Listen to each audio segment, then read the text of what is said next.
बिस्मिल्लाहिर्रहमानिर्रहीम। एक 8 साल के बच्चे की माँ फोत हो गई और उसके बाप ने दूसरी शादी कर ली।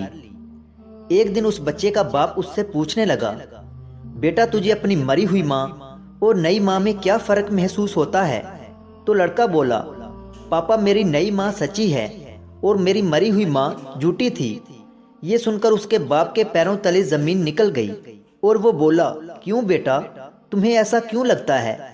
जिसने तुझे जन्म दिया वो तुझे झूठी और कल आई हुई माँ तुझे सच्ची लगती है। फिर लड़का कहने लगा, पापा जब मैं मस्ती करता था तब मेरी सगी माँ कहती थी कि अगर तू इसी तरह मस्ती करेगा तो तुझे खाना नहीं दूंगी।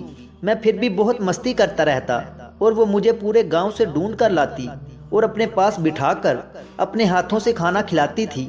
और ये नई माँ कहती है कि अगर तू इसी तरह शरारत करेगा तो तुझे खाना नहीं दूंगी। और सच में इसने 2 दिन से मुझे खाना नहीं दिया।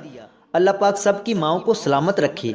अगर वीडियो अच्छी लगी तो इसे लाइक करें और मज़ीद ऐसी वीडियोस देखने के लिए हमारे चैनल इल्मी रूम को सब्सक्राइब करें। मिलते हैं अगली वीडियो में, तब तक के लिए अल्लाह हाफिज़।